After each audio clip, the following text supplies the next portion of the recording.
ನಮಸ್ತೆ friends, welcome to Vasavi super foods. ನಾನು ನಿಮ್ಮ ಲಕ್ಷ್ಮೀ ಸಂಜಯ್. ಇವತ್ತು ನಾನು ನಿಮಗೆ ಪಕ್ಕಾ ಹೋಟೆಲ್ ಸ್ಟೈಲ್ ಕೆಂಪು ಚಟ್ನಿ ಹೇಗೆ ಮಾಡೋದಂತ ತೋರಿಸ್ತಾ ಇದ್ದೀನಿ. ತಟ್ಟೆ ಇಡ್ಲಿ ಜೊತೆಗೆ ತುಂಬ ಚೆನ್ನಾಗಿರುತ್ತೆ. ನಮ್ಮ ವ್ಯೂವರ್ಸ್ ರಿಕ್ವೆಸ್ಟ್ ಮೇಲೆ ಇದನ್ನು ತೋರಿಸ್ತಾ ಇದ್ದೀನಿ.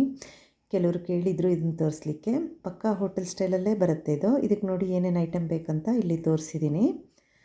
ಇಷ್ಟು ಐಟಮ್ಸ್ಗಳು ಬೇಕಾಗುತ್ತೆ. ಫಸ್ಟು ಮೆಣಸಿನಕಾಯಿ ಒಂದು 8ರಿಂದ 10 ಹುರ್ಕೊಳ್ಳಿ. ನಿಮಗೆ ಖಾರ ಬೇಕಾಗಿದ್ದರೆ 10-12 ಹಾಕ್ಕೋಬೋದು. 1 ಟೊಮೆಟೊ ದೊಡ್ಡದು ತೊಗೊಳ್ಳಿ. ಸ್ವೀಟ್ ಟೊಮೆಟೊ ತೊಗೊಂಡಿದ್ದೀನಿ ನಾನು. ಮತ್ತು 1 ನೀರುಳ್ಳಿ ಸ್ಮಾಲ್ ಸೈಜು ಹುರ್ಕೊಳ್ಳಿ. ಅದನ್ನು ಕೂಡ ಎಲ್ಲ ಎಣ್ಣೆ ಹಾಕಿ ಹುರ್ಕೊಳ್ಳಿ. ಹಾಗೆ ಬೆಳ್ಳುಳ್ಳಿ 4 ಎಸಳು, ಅದನ್ನು ಕೂಡ ಹುರ್ಕೊಳ್ಳಿ ಚೆನ್ನಾಗಿ. ನೆಕ್ಸ್ಟ್ ಶುಂಠಿ ಅರ್ಧ ಇಂಚ್ ಸಾಕು, ಅದನ್ನು ಕೂಡ ಸಣ್ಣ ಹೆಚ್ಚಿಬಿಟ್ಟು ಹುರ್ಕೊಳ್ಳಿ. 1 ಅಥವಾ 2 ಹಸಿಮೆಣಸಿನ್ಕಾಯಿ, ಇದು ಟೇಸ್ಟಿಗೋಸ್ಕರ ಹಾಕ್ತಾ ಇರೋದು. ಹುರ್ಗಡ್ಲೆ 1.5 ಕಪ್ಪು ಬೇಕಾಗತ್ತೆ ಇದಕ್ಕೆ. ಕಾಯಿಗಿನ ಹುರ್ಗಡ್ಲೆನೇ ಜಾಸ್ತಿ ಹಾಕೋದು. ಒಣಮೆಣಸಿನ್ಕಾಯಿ ಕಲ್ಲರ್ಗೋಸ್ಕರ ಮತ್ತು ಖಾರಕ್ಕೋಸ್ಕರ ಹಾಕ್ತಾಯಿದ್ದೀವಿ. ಅದನ್ನು ಒಂದು 8-10 ಮತ್ತು ಉಪ್ಪು 1 ಟೇಬಲ್ ಸ್ಪೂನು, ಆಮೇಲೆ ಬೆಲ್ಲ ಅರ್ಧ ಟೀ ಸ್ಪೂನು ಸಾಕು.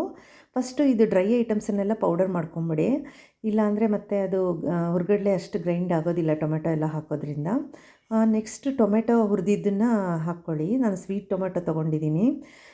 ಹುಳಿ ಟೊಮೆಟೊ ತೊಗೊಂಡ್ರೆ ತುಂಬ ಹುಳಿ ಆಗ್ಬೋದು ಚಟ್ನಿ, ಸೊ ಸ್ವೀಟ್ ಟೊಮೆಟೊನೇ ಚೆನ್ನಾಗಾಗತ್ತೆ. 1 ಈರುಳ್ಳಿ ಹುರಿದಿದ್ದನ್ನು ಹಾಕ್ಕೊಳ್ಳಿ. ಹಸಿಮೆಣಸಿನ್ಕಾಯಿ ಇದು ಟೇಸ್ಟಿಗೋಸ್ಕರ 1 ಇಲ್ಲ 2 ಹುರಿದು ಹಾಕ್ಕೊಳ್ಳಿ. ಶುಂಠಿ ಅರ್ಧ ಇಂಚ್ ಸಾಕು, ಅದನ್ನು ಕೂಡ ಹುರಿದಿರೋದು. ಹಾಗೂ ಬೆಳ್ಳುಳ್ಳಿ 4 ಎಸಳು, ಅದನ್ನು ಕೂಡ ಹುರಿದಿರೋದು, ರಾ ಸ್ಮೆಲ್ ಹೋಗಲಿ ಅಂತ. ಕೊತ್ತಂಬರಿ 1 ಕಾಲು ಕಟ್ ಸಾಕು.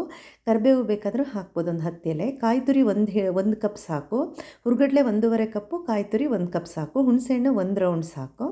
ಸ್ವಲ್ಪ ನೀರು ಆ್ಯಡ್ ಮಾಡಿಬಿಟ್ಟು ಫಸ್ಟ್ ಡ್ರೈ ಗ್ರೈಂಡ್ ಮಾಡಿ ಮತ್ತೆ ನೀರು ಆ್ಯಡ್ ಮಾಡಿ ತರ್ತರಿಯಾಗಿ ಗ್ರೈಂಡ್ ಮಾಡ್ಕೊಳ್ಳಿ. ಇದನ್ನು ಪಡ್ಡು ಜೊತೆಗೆ, ದೋಸೆ, ಇಡ್ಲಿ ಮತ್ತು ರೈಸ್ ಬಾತು, ಪೊಂಗಲ್ ಜೊತೆಗೆಲ್ಲ ಸರ್ವ್ ಮಾಡೋದು. ಆಲ್ ಇನ್ ಒನ್ ಚಟ್ನಿ ಅಂತ ಹೇಳ್ಬೋದು. ಇದಕ್ಕೆ ಎಣ್ಣೆ, ಸಾಸಿವೆ, ಇಂಗು, ಕರಿಬೇವು ಮತ್ತು ಉದ್ದಿನಬೇಳೆ ಒಗ್ಗರಣೆ ಹಾಕಿ ತಟ್ಟೆ ಇಡ್ಲಿ ಜೊತೆಗೆ ಸರ್ವ್ ಮಾಡಿ. ನೆಕ್ಸ್ಟ್ ವೀಡಿಯೋಸಲ್ಲಿ ನಿಮಗೆ ತಟ್ಟೆ ಇಡ್ಲಿ ಹೇಗೆ ಮಾಡೋದು ಹಾಗೂ ಚಟ್ನಿನೂ ವೆರೈಟೀಸ್ ಹೋಟೆಲ್ ಸ್ಟೈಲ್ದು ಎಲ್ಲ ತೋರಿಸ್ತೀನಿ. ನೆಕ್ಸ್ಟ್ ಒಂದು ಯೂಸ್ಫುಲ್ ರೆಸಿಪಿಯೊಂದಿಗೆ ಮತ್ತೆ ಭೇಟಿಯಾಗೋಣ.